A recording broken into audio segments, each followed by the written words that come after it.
मैं आनंद कुमार सरबरिया, अध्यापक Vipin Bihari inter college Jhansi. मित्रों, मैं आज आपके समक्ष एक नई बात पुनः लेके आया हूं।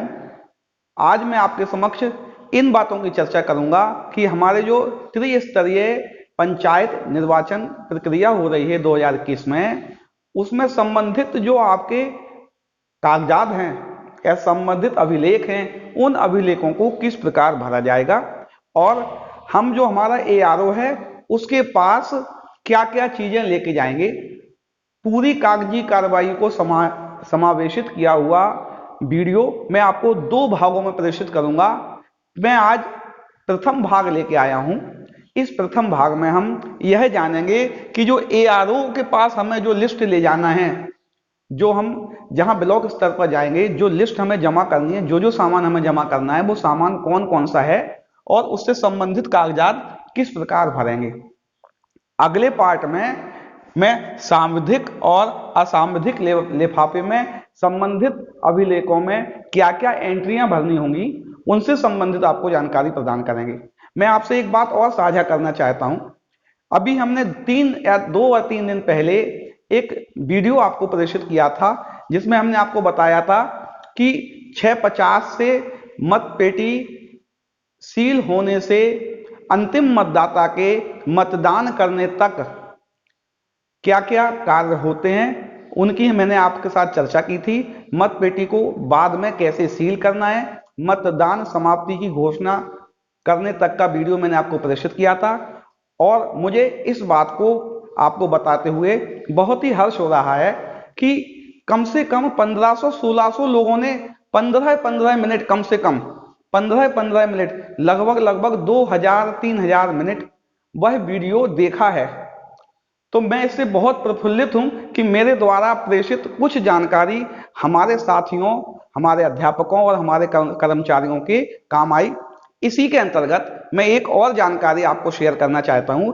आइए, मैं मेरे चैनल केमिस्ट्री बाई आनंद सरबरिया के इस खूबसूरत से भाग में हम यह जानने का प्रयास करते हैं कि एआरओ को हम कौन कौन सा सामान जमा करेंगे। सबसे पहले हम क्या करेंगे, एक मत पत्र लेखा आपको मिलता है। इन सब के बारे में हम व्यापक जानकारी अभी आपको प्रदान करेंगे, कैसे भरे जाएंगे। एक मत पत्र लेखा आपको मिलेगा, जो बहुत महत्वपूर्ण भाग है आपके चुनाव प्रक्रिया का। मत पत्र लेखा, यदि आपके यहाँ 4 प्रत्याशी चुनाव लड़ रहे हैं, जैसे कि यहाँ पे लिखा हुआ है, ग्राम पंचायत का सदस्य लड़ रहा है, अगर प्रधान लड़ रहा है, और क्षेत्र पंचायत का सदस्य और जिला पंचायत, यदि ये चुनाव लड़ रहे हैं, तो 4 भागों में यह मत पत्र लेखा बनेगा। इसकी कम से कम आप 7-8 कॉपी बना लेना। बहुत जगह लगने वाला है, सबकी जानकारी मैं आपको दे दूंगा। इसकी 7-8 कॉपी बना लेना आप, क्योंकि वहां संबंधित जो मतदान अभिकर्ता होंगे वही भी आपसे चाहेंगे कि मत पत्र लेखा की प्रति संबंधित मिल जाए उनको। जैसे कोई अगर ग्राम प्रधान का अभिकर्ता है तो वो ग्राम प्रधान का मत पत्र लेखा आपसे ले लेगा, कोई अगर जिला पंचायत सदस्य का अभिकर्ता है वो उसका मत पत्र लेखा आपसे ले लेगा। इसलिए आप 5-6 प्रतियां इसकी बनाएं तो ज्यादा अच्छा होगा, बाद में आपको समस्या नहीं आएगी। दूसरा, आप अपने साथ ले जाएंगे पीठासीन अधिकारी की डायरी। ये कैसे भरी जाती है, इस बात की भी चर्चा की जाएगी। पीठासीन अधिकारी की डायरी अपने साथ ले जाएंगे। तीसरी बात, जो आपको पेपर सील मिलेंगी जिससे आप मत पेटी को सील्ड करते हैं, वह पेपर सील ज्यादा मिलती हैं, चूंकि कुछ पेपर सील बची रह जाएंगी। हो सकता है एक आध पेपर सील क्षतिग्रस्त हो जाए, उनको एक अलग लिफाफे में रखकर, सामान्यतः कुछ जगह लिखा हुआ है कि इन्हें सांविधिक लिफाफे में सील्ड करके रखना है, और कुछ जगह लिखा हुआ है इसको अलग। आप आपकी पीठासीन अधिकारी की डायरी में एक बार क्लियर कर लेना, जो वहां लिखा है वो ज्यादा वैलिड है, वो ज्यादा मान्य है। क्योंकि मैंने जानकारी इंटरनेट से एकत्रित की है, आप यह जानकारी पीठासीन अधिकारी की डायरी से प्राप्त कर लेंगे, वो ज्यादा वैलिड बात है। तो यानी अप्रयुक्त, क्षतिग्रस्त पत्र मुद्राएं आपको एक लिफाफे में रखना है, सील्ड लिफाफा होगा। पीठासीन अधिकारी का चेक मेमो आप 2 प्रतियों में बनाएंगे। इसमें यह लिखा रहेगा कि आपने क्या क्या दिया, एआरओ को कौन कौन सी चीजें आप दे रहे हैं, उन सब पे वो टिक लगाएगा। एक प्रति आपसे ले लेगा, एक प्रति आपको रिसीविंग में देगा। जो रिसीविंग प्रति होगी उस प्रति के आधार पर आपका सेक्टर मजिस्ट्रेट आपको रिलीव करेगा, और जब वो आपको रिलीविंग देगा उसी समय आप अपने P1, P2 और P3 को भी संबंधित रिलीविंग देंगे, जो कि आपके पास पहले से उपस्थित होगी। तो ये चेक मेमो बहुत महत्वपूर्ण भाग है, इससे आपको रिलीविंग मिलेगी। अगला है सावधिक लिफाफे। बहुत से लिफाफे इसके अंतर्गत आते हैं, इसका अलग से वीडियो प्रेषित किया जाएगा, कल इसका वीडियो हम आपको प्रेषित करेंगे। इनको सील्ड पैक करके, मतलब कई लिफाफे एक बड़े लिफाफे में डालकर उसको बंद करके उसके ऊपर रस्सी बांधना है, रस्सी को चपड़े से सील्ड करना है। ये सावधिक लिफाफे हैं। असावधिक लिफाफे में भी वही प्रक्रिया करनी है, लेकिन इसकी रस्सी को चपड़े से सील नहीं करना है, इसके लिफाफे खुले रहेंगे। हो सकता है कहीं जगह लिखा है कि गोंद से चिपका दीजिए आप, तो ये आप, मैं फिर कह रहा हूं, जो पीठासीन अधिकारी की डायरी में लिखा है वो ज्यादा वैलिड है। कहीं लिखा है गोंद से चिपका दीजिए, कहीं लिखा है खुला, जो आपकी डायरी में लिखा है वो ज्यादा वैलिड है। एक आप सील्ड मत पेटी जमा करेंगे, उस मत पेटी के ऊपर एक कॉटन के धागे द्वारा आप मत पत्र लेखाओं की एक प्रति, अगर आपके यहाँ 4 तरह के बोर्ड डले हैं तो चारों के एक एक मत पत्र लेखा यहां आप बांध देंगे। यहां तो लेना ही है अलग से, एक लिफाफे में यहां भी रखना है, यहां भी आपको मत पत्र लेखा को बांध देना है अपनी मत पेटी के साथ। इसके अलावा अपशेष मत पेटी, यदि आपको 2 मत पेटियां मिली हैं, एक का उपयोग होता है, तो उस एक मत पेटी को आपको वापस करना है। इसके अलावा जो अन्य कागजात बचे हैं आपके, इसके अलावा और भी कोई कागजात बचे हैं, उनको एक बड़े से लिफाफे में रखकर उसको गोंद से हल्का सा चिपकाकर यह रख देना है, उस पर लिख देना है अन्य कागजातों का लिफाफा। और अन्य जो भी सामग्री बची है, आपका अमिट स्याही है, स्टैम्प पैड है, और भी जो भी सामान है, उसको आपको एक थैलिया मिलेगी, उस थैलिए में डालकर बंद कर देना है। वैसे तो आपको 2 थैलियां मिलेंगी, एक थैलिए में लिफाफा रखना और एक थैली में यह रखना। तो आप ये बात जान रहे हैं कि जो हमारा ARO होगा, ARO के पास इतने अभिलेख लेकर हम जाएंगे, मत पत्र लेखा, 4 अलग अलग कैंडिडेट का एक एक प्रति, एक लिफाफा, पीठासीन अधिकारी की डायरी बहुत महत्वपूर्ण भाग है, इसको आप लेके जाएंगे। अप्रयुक्त क्षतिग्रस्त पत्र मुद्राएं, कुछ जगह यह सावधिक लिफाफों का ही भाग है, हो सकता है वहां रखे, पीठासीन अधिकारी की डायरी में देखेंगे आप। पीठासीन अधिकारी का चेक मेमो 2 प्रति में ले जाना है, इसी के आधार पर आपको रिलीविंग मिलेगी। सावधिक लिफाफे का एक पैकेट सील्ड रहेगा, रस्सी से बंधा रहेगा, रस्सी की गांठ को भी सील्ड करना है। असावधिक लिफाफे केबल चिपका रहेगा, रस्सी से साधा बंधा रहेगा, और मत पेटी सील्ड की हुई होगी। सील्ड करना हमने आपको बताया था। इस मत पेटी के ऊपर एक कॉटन के धागे द्वारा मत पत्र लेखा भी बांधना है, सबका एक एक प्रति में। अवशेष मत पेटी और अन्य कागजात का एक लिफाफा। यदि आपको 2 थैले मिले हैं, एक थैले में लिफाफा रख लेना, एक थैले में बकाया सामान रख लेना। उपरोक्त सभी सामग्री के साथ आपको ARO के पास उपस्थित होना है। अब हम आपको 2 महत्वपूर्ण बातें और बताते हैं कि मत पत्र लेखा कैसे भरेंगे और पीठासीन अधिकारी की डायरी किस प्रकार भरी जाएगी। मत पत्र लेखा कैसे भरेंगे और पीठासीन अधिकारी की डायरी में कौन कौन सी एंट्रियां होंगी, वो कैसे की जाएंगी। चलिए पहले मत पत्र लेखा का हमने प्रारूप बनाया है। क्योंकि हमारे यहाँ सामान्यतः 4 चुनाव होने हैं। एक हमारा होना है सदस्य ग्राम का, ग्राम पंचायत सदस्य, ग्राम प्रधान का होना है, क्षेत्र पंचायत सदस्य का होना है, जिला पंचायत का होना है। तो जिससे संबंधित मत पत्र लेखा हो, उससे संबंधित पूरी जानकारियां यहाँ भरेंगे। उसके ऊपर कॉलम बने होंगे ना, जैसे ग्राम पंचायत सदस्य का होगा तो सदस्य होगा, वहां वार्ड भी लिखना पड़ेगा आपको, क्योंकि सदस्य वार्ड से होते हैं। इसके अलावा आपको निर्वाचन क्षेत्र का क्रमांक लिखना पड़ेगा, मतदान स्थल का क्रमांक लिखना पड़ेगा। ये सभी जानकारियां ऊपर वाले कॉलमों में आपको अलग अलग भरनी है, जिस संबंधित क्षेत्र का, जिस संबंधित प्रत्याशी का मत पत्र लेखा है। 4 तरह के सामान्यतः अधिकतम मत पत्र लेखा आपको मिलेंगे। अब क्या होगा, आपको मत पत्र जो प्राप्त होंगे, बैलेट पेपर जो प्राप्त होंगे, वो बैलेट पेपर आपको अलग अलग लिखना है। वहां वार्ड से प्राप्त होंगे बेटा, यहाँ जो है ना, यहाँ वार्ड से प्राप्त होंगे। जो ग्राम पंचायत सदस्य है, ग्राम पंचायत सदस्य में वार्ड के हिसाब से प्राप्त होंगे तो वार्ड के हिसाब से लिखना है, और बकाया सब में वार्ड की आवश्यकता नहीं है। जैसे हमने माना प्राप्त मत पत्र हमें दो सीरीज प्राप्त हुई हैं, एक हमें प्राप्त हुआ 001 से और हुआ है 200, और दूसरा हमें प्राप्त हुआ 200 से या 250 कर लो अभी, और 251 से 500। ये हमें मतपत्र प्राप्त हुए हैं, प्राप्त मतपत्र, ठीक है ना। तो ये कितने हो गए, यह हो गए 250 और यह भी हो गए 250। तो कुल मतपत्र जो हमें प्राप्त हुए वह हो गए 500। कुल हमें 500 मतपत्र प्राप्त हुए, 001 से 250 और 251 से 500। 250 ये वाले क्रम में प्राप्त हुए, 250 ये वाले क्रम में प्राप्त हुए। कुल हमें मतपत्र प्राप्त हुए हैं 500। 500 मतपत्र हमें कुल प्राप्त हुए हैं। जब मतदान मतदान जो कर्म अधिकारी है P2 जो है और P3 जो है वह मतपत्र जारी करेगा। अभी हम किसी की भी बात करें, हमने कहा ग्राम प्रधान की बात कर रहे हैं, तो P2 जारी करेगा। तो उसकी बात करें अगर, तो इसमें क्या लिखा है, अप्रयुक्त मतपत्र। जब आपकी मतदान प्रक्रिया खत्म हो गई पूरी, तब आपने देखा ये पहली वाली लिस्ट थी, इसमें बच गया 244 से 250 तक के मत बचे रह गए। इसमें 244 से 250 के मत बचे रह गए, यानी कितने बचे, 44, 45, 46, 47, 48, 49, 50। 7 मतपत्र यहाँ पे आपके बचे रह गए। इसमें क्या हुआ, इसमें बचे हैं 490 से 500 के मतपत्र आपके शेष रह गए हैं।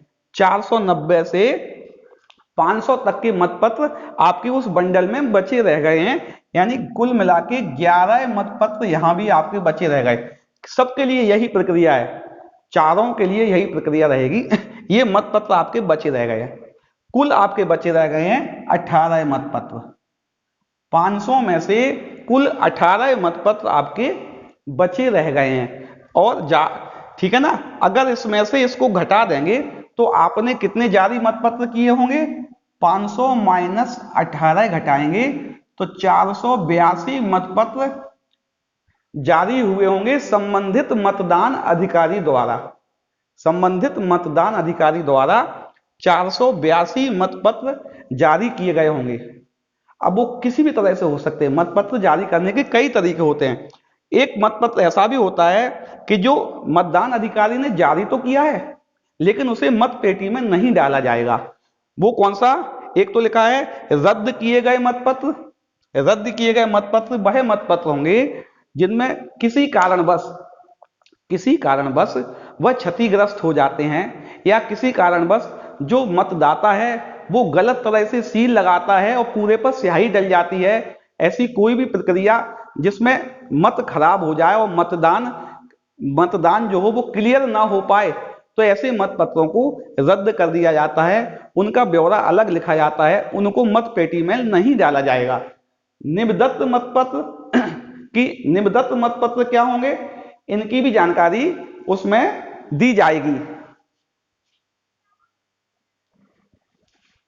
इसमें क्या होगा कि जो मतदाता है, संबंधित मतदाता का वोट पहले से ही कोई अन्य मतदाता डाल गया, और जब वह आता है और मतदान अधिकारी एक उसकी पर्ची का मिलान करता है और अपनी चिन्हित प्रति में देखता है कि इसका मत तो पहले से पड़ चुका है, अब समस्या खड़ी हो जाती है। तो फिर वह जो मतदाता है उससे वांछित क्वेश्चन पूछता है जिससे उसकी वैलिडिटी की जांच हो जाए। कई तरह के प्रश्न पूछता है, उसे कई तरह की बातें करता है कि आप अगर गलत होंगे तो आपको पुलिस के हवाले कर दिया जाएगा, आप पे कार्रवाई होगी, आपको जेल भी हो सकती है। उसके नाम की वैलिडिटी, उसके पिता के नाम की वैलिडिटी, हो सकता है कोई जो मतदान अभी करता है उनसे भी उसकी वैलिडिटी की जांच के बारे में संतुष्ट होकर यदि वह मतदाता सही है तो उसे मतपत्र जारी करेगा। लेकिन वह मतपत्र निबदत्त मतपत्र कहलाता है। इसको एक अलग से लिफाफे में रखा जाएगा, इसको मत पेटी में नहीं डाला जाएगा। तीसरा, ऐसे मतपत्र भी हो सकते हैं जिनमें मुद्रण गलत हो जाए, हो सकता है किसी का चिन्ह ना बने, किसी का नाम गलत हो जाए, या पूरे जितने भी जितने भी चुनाव लड़ने वाले प्रत्याशी हैं सब नहीं छपे हों, किसी भी तरह की प्रिंटिंग या लेखन की त्रुटि होने पर उस मत को भी हमारी मतदान प्रक्रिया के मुख्य मतों से अलग कर लिया जाएगा, उनके लिए अलग लिफाफे की व्यवस्था होगी। ठीक है ना। तो अगर माने कि रद्द हुए मतपत्र हैं, जो इतने मतपत्र थे, इनमें से 245 नंबर का और 435 नंबर का मतपत्र रद्द हो गया। 2 मतपत्र जो थे वो रद्द हो गए, अर्थात इनकी संख्या हो गई है 2। निबद्धत मतपत्र, जो निबद्धत मतपत्र थे उसका क्रमांक 237 था। 237 वाला मतदाता पहले ही मत डाल गया था, इसकी वैलिडिटी की जांच करके इसको पुनः मतदान करवाया गया। यानी एक मतपत्र ऐसा भी था जो एक क्रमांक पर दोबारा डलाया गया। और मुद्रण की त्रुटि में मान लिया, मुद्रण की त्रुटि एक मत में थी और वह था 444। कोई भी मान सकते हैं, मैं ऐसा जरूर नहीं है कि जो हमने लिखा है उसी क्रम में लिख देता हूं। और यह एक था। अगर देखा जाए कुल मिला के 4 मत ऐसे थे, कुल मिला के 4 मत ऐसे थे जो कि संबंधित मतदान अधिकारी द्वारा जारी तो किए गए लेकिन उन्हें मत पेटी में नहीं डाला गया। तो टोटल जो मत थे जिनको जारी किया गया वह 482 थे। टोटल मत कितने थे? 482 जारी किए गए। उनमें से 4 मत पत्रों को पेटी में नहीं डाला गया, मत पेटी में नहीं डाला गया। यानी कि मत पेटी में कितने मत डाले गए? 482 में से 4 घटा देंगे तो 478 मत पेटी में मतदान के लिए डाले गए। तो ये मत पत्र लेखा का ब्यौरा है। नीचे वाले भाग में पीठासीन अधिकारी अपने हस्ताक्षर करेगा, पार्टी संख्या लिखेगा और संबंधित जानकारी जो भी मांगी गई होगी वहां नोट किया जाएगा। यानी क्या करना है हमें? मतपत्र लेखा के ऊपरी भाग में संबंधित जानकारी भर के संबंधित मतदान अधिकारी प्राप्त मतपत्रों की क्रमांक लिखेगा, संबंधित मतपत्रों को नोट करेगा, टोटल लिखेगा, उनमें से जो बचे मतपत्र हैं उनका क्रमांक लिखेगा, उनका टोटल लिखेगा। कुल मतपत्रों में से बचे हुए मतपत्र घटाकर मतदान अधिकारी द्वारा जारी मतपत्रों को हम निकाल लेंगे। इन जारी मतपत्रों में से इतने मतपत्र जारी हुए। कुछ मतपत्र ऐसे भी होते हैं जो मत पेटी में नहीं डाले जाते हैं, जैसे रद्द किए गए मतपत्र, निबद्धत मतपत्र, लेखन और मुद्रण त्रुटि वाले मतपत्र। तो इन मतपत्रों को जारी किए गए मतपत्रों में से घटा देते हैं। अब जो बचते हैं यह मतपत्र मत पेटी के अंदर होंगे। यह मतपत्र कहाँ होंगे? मत पेटी के अंदर होंगे। तो आपका मतपत्र लेखा में यही ब्यौरा भरा जाता है। इसी तरह का ब्यौरा संबंधित जो चुनाव लड़ने वाले होंगे उनसे संबंधित मतपत्र लेखा में ये भरा जाएगा। 7-8 प्रतियां आप इसकी बना लीजिए, सबका काम होने वाला है। तो आप इसको नोट भी कर सकते हैं, नोट करना चाहें। अगले भाग में हम बताते हैं कि पीठासीन अधिकारी की डायरी में कौन कौन सी बातें लिखनी है हमें। चलिए इस भाग में आपको यह बताते हैं कि पीठासीन अधिकारी की जो डायरी हमें प्राप्त होगी उस डायरी में कौन कौन से अभिलेखों को हम भरेंगे। पहले तो उसके ऊपर वाले भाग में, उसके ऊपरी भाग में जो भी संबंधित जानकारियां होंगी वो आपको भरना है। लिखा होगा उसमें, कुछ बातें मैंने लिख भी दी हैं कि विकास खंड और क्षेत्र का नाम क्या है वो आप लिख देना है। संबंधित मतदान का दिनांक, चूंकि झांसी में, अगर मैं झांसी का हूं, झांसी की बात करूं, झांसी में 15 तारीख को मतदान होना है तो आप 15 तारीख लिख सकते हैं। 15 अप्रैल को यहाँ मतदान होना है तो 15/4/21 आप लिख सकते हैं झांसी के लिए। और जहां जिस जगह जिस डेट को मतदान होना है वह दिनांक आप डालेंगे। मतदान स्थल का नाम लिखेंगे, मतदान स्थल की स्थिति लिखेंगे कि जो भवन है वो किस प्रकार का है, कच्चा है, पक्का है, फर्श है कि नहीं, खिड़कियां दरवाजे कितने हैं, उसकी पूरी स्थिति का ब्यौरा यहाँ पे आप देंगे जो उसमें चाहा गया होगा। जो उससे संबंधित आपको पीठासीन की डायरी मिलेगी उसमें जो भी स्थिति चाही गई होगी आप उसका ब्यौरा भरेंगे। अब लिखा है अन्य नियुक्त मतदान अधिकारी। अगर आपका कोई मतदान अधिकारी, हो सकता है पीठासीन अधिकारी भी, किसी कारणवश मतदान प्रक्रिया कराने में सम्मिलित नहीं हो पा रहा है, हो सकता है बीच में बुखार आ जाए उसको, हो सकता है कुछ और भी कारण हो, किसी कारणवश यदि वह मतदान कराने की प्रक्रिया का हिस्सा नहीं बन पा रहा है तो उस बात को नोट करेंगे और वो कारण कौन सा है उसकी हम जानकारी लिखेंगे वहां पे। उसके स्थान पर किसकी नियुक्ति की गई है उसकी पूरा ब्यौरा इसमें, इस कॉलम में, 5वें नंबर के कॉलम में हम भरेंगे। कब? जब हमारे मतदान प्रक्रिया संपन्न कराने में सहायक 4 टीम जो थी, 4 पीठासीन अधिकारी और 3 मतदान अधिकारी में से किसी कारणवश कोई मतदान कराने की प्रक्रिया में भाग लेने में समर्थ ना हो, तब अन्य मतदान अधिकारी की नियुक्ति या पीठासीन अधिकारी की नियुक्ति होगी, उससे संबंधित ब्यौरा यहाँ पे भर दिया जाएगा। आपको मतपेटियां मिलेंगी, 2 मतपेटियां सामान्यतः दी जा रही हैं सबको।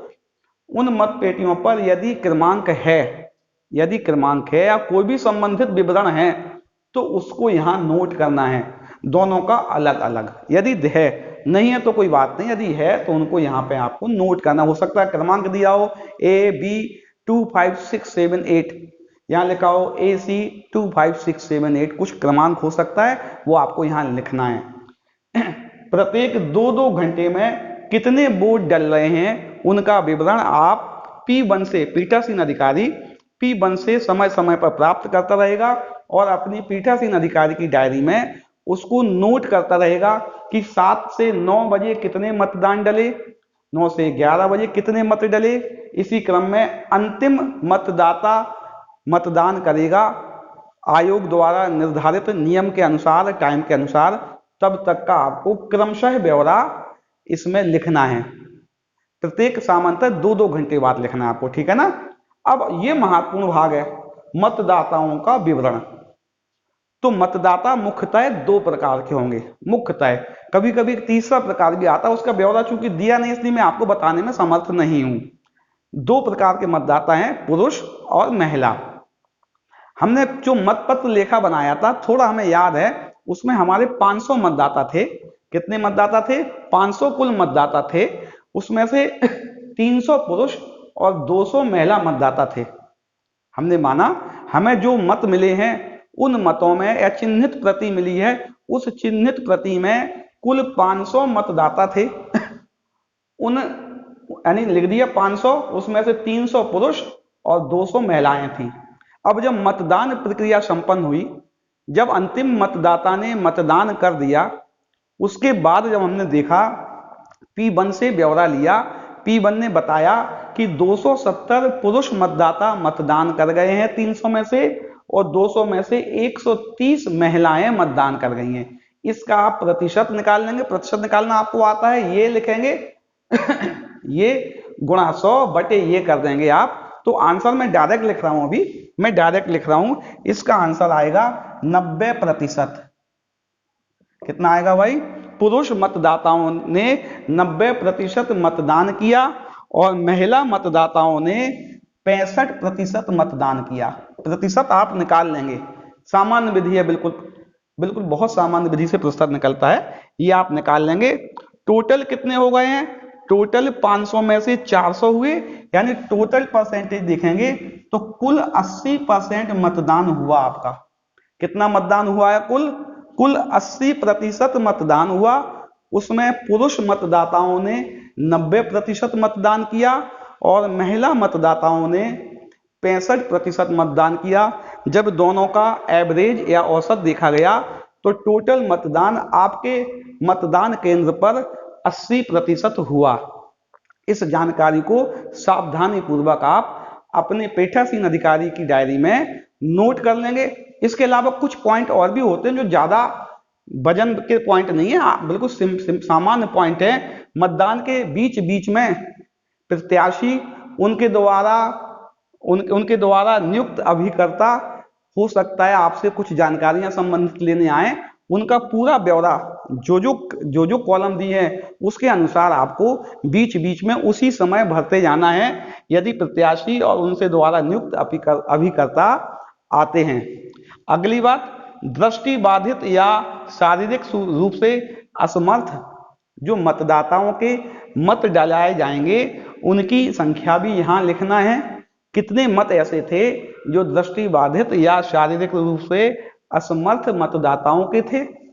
चैलेंज मत कितने डलवाए आपने, उनसे संबंधित कितनी राशि प्राप्त की, उस राशि का ब्यौरा भी आपको यहाँ पे देना है।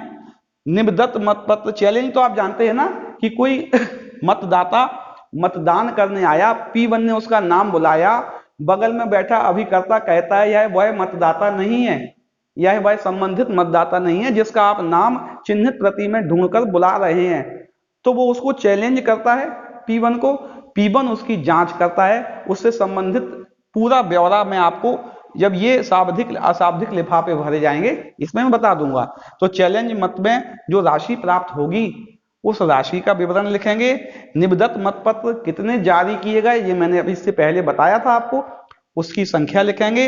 यदि किसी कारणवश बीच में मतदान स्थगन होता है उसके बारे में जानकारी दी जाएगी।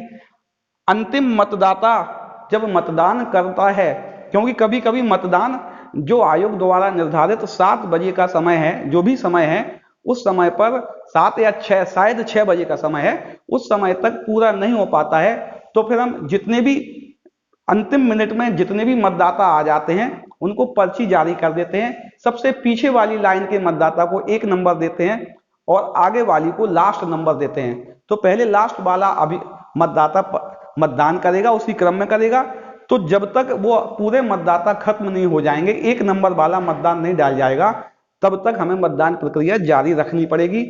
अंतिम मतदाता 1 नंबर वाला मतदाता जब मतदान डाल जाएगा वो समय हमें यहाँ पे नोट कर देना है।